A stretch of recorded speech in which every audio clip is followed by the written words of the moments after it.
Priya health and beauty care நேயர்களுக்கு அன்பார்ந்த வணக்கம்.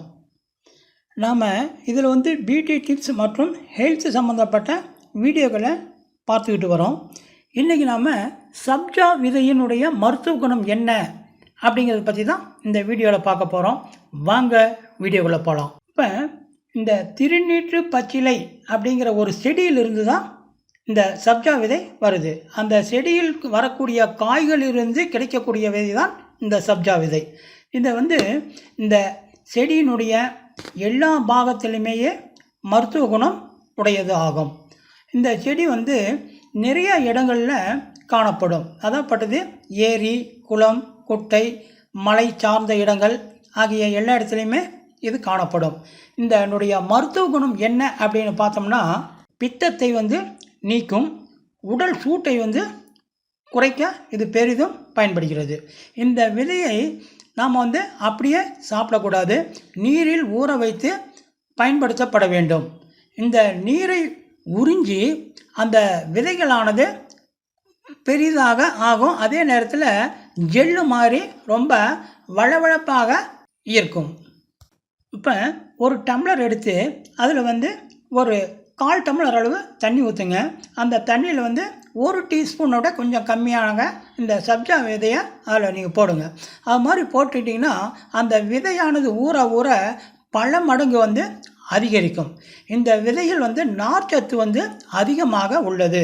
இப்போ இந்த சர்க்கரை நோயால் அவதிப்படுறவங்க என்ன பண்ணலான்னா, இந்த சப்ஜா விதையை ஒரு தேக்கரண்டி அளவு நீரில் ஊற வைத்து அதை அவங்க சாப்பிட்டு வந்தாங்கன்னா சர்க்கரையினுடைய அளவு ரொம்ப ரொம்ப குறையும். அதே நேரத்தில் ஒரு சிலர் ரொம்ப உடல் எடை அதிகமாக இருக்குன்னு சொல்லி நிறைய விதமான மெடிசன் எடுத்துக்குவாங்க, அல்லது அந்த உணவு சாப்பிட்றத ரொம்ப ரொம்ப அவாய்ட் பண்ணுவாங்க. அது மாதிரி இருக்கிறவங்க இந்த உடல் எடை குறைக்க விரும்புவார்கள். சுருக்கமாக சொல்லப்போனால் சப்ஜா விதையினை ஊற வைத்து சாப்பிடலாம். அவ்வாறு சாப்பிடும்போது என்ன ஆகுன்னா அவங்களோட உடல் எடையானது மளமளன்னு குறையும். இப்போ நம்ம ஜீரண பாதையில் ஏற்படுகின்ற புண்கள், நம்ம இன்றைக்கி சாப்பிட்றது எல்லாமே அதிகமாக கெமிக்கல் கலந்த உணவுகளை தான் நம்ம சாப்பிட்றோம். அந்த கெமிக்கல் ரசாயனங்கள் அனைத்தும் நம்மளுடைய குடலில் ஜீரண பகுதிகள் செல்லும்போது ஆங்காங்கே புண்கள் ஏற்பட வாய்ப்புகள் அதிகமாக உள்ளது. அது மாதிரி அந்த புண்களை ஆற்றுவதற்கு இந்த சப்ஜா விதை ரொம்ப ரொம்ப பயன்படுகிறது.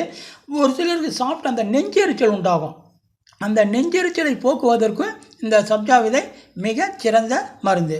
அதே நேரத்தில் இன்றைக்கி நாம் சாப்பிடக்கூடிய ஒரு சில உணவினால் மலச்சிக்கல் ஏற்படுறதுக்கு வாய்ப்புகள் ரொம்ப அதிகமாக இருக்குது. அந்த மலச்சிக்கலை போக்குவதற்கு இந்த சப்ஜா விதையானது ஒரு சிறந்த மருந்தாக பயன்படுகிறது. இப்போ முதியோர்களுக்கு பெரும்பாலும் இந்த மலச்சிக்கல் ஆட்டோமேட்டிக்காக வரதான் செய்யும். அவங்க என்ன பண்ணலான்னா, இரவு நேரங்களில் இந்த 1 டம்ளர் பாலை நல்லா காய்ச்சி அதில் கொஞ்சம் சப்ஜா விதைகளை போட்டு நல்லா ஊறவின பிறகு அந்த பாலையும் சாப்பிட்டு அந்த விதையை அவங்க சாப்பிட்டுட்டாங்கன்னா அவங்களுக்கு அடுத்த நாள் காலையில் அந்த மலச்சிக்கல் இல்லாமல் அந்த மலமானது மிக எளிதில் வெளியேறுவதற்கு வாய்ப்புகள் ரொம்ப அதிகமாக இருக்குது. அப்போ கோடை காலங்களில் வட மாநிலங்களில் பாலுடன் இந்த சப்ஜா விதையை போட்டு இந்த கூல்ட்ரிங்க்ஸ் பாருங்கள், கூல்ட்ரிங்க்ஸில் இந்த வெள்ளரிக்காய் ஜூஸோ அல்லது வேறு ஏதாவது ஜூஸில் இதை சேர்த்து அவங்க ஜூஸாக கொடுக்குறாங்க. இப்போ கோடை காலங்களில் இந்த நன்னாரி சர்பத்தில் இந்த விதையை ஆட் பண்ணி கலந்து குடிக்கிறது நம்ம உடம்புக்கு ரொம்ப ரொம்ப நல்லது. இந்த சப்ஜா விதை நாட்டு மருத்துவ கடைகளில் ரொம்ப அதிகமாக கிடைக்கிறது. என்ன நேயர்களே, இவ்வளவு மருத்துவ குணம் உள்ள இந்த செடியானது கிராமப்புறங்களில் சாலை ஓரமும் ஏரிகளிலும் மற்றும் மலை குன்றுகளிலும் ஆங்காங்கே நிறையா விளைஞ்சிருக்கு. இனியாவது இந்த சப்ஜா விதையினுடைய மருத்துவ குணம் அறிந்து அந்த விதைகளினை எடுத்து அல்லது நாட்டு மருந்து கடைகளில் அந்த விதைகளை வாங்கி பயன்படுத்தி நமக்கு வரக்கூடிய ஒரு சில நோய்களிலிருந்து நம்மை காப்பாற்றிக் கொள்ள வேண்டுமாய் உங்களை அன்போடு கேட்டுக்கொள்கிறேன். என்ன நேயர்களே, இந்த வீடியோ உங்களுக்கு பிடிச்சிருக்குன்னு நான் நினைக்கிறேன். பிடிச்சிருந்ததுன்னா லைக் பண்ணுங்கள், ஷேர் பண்ணுங்கள், உங்களுடைய சந்தேகங்களை கமெண்ட் பாக்ஸில் பதிவு பண்ணுங்கள்.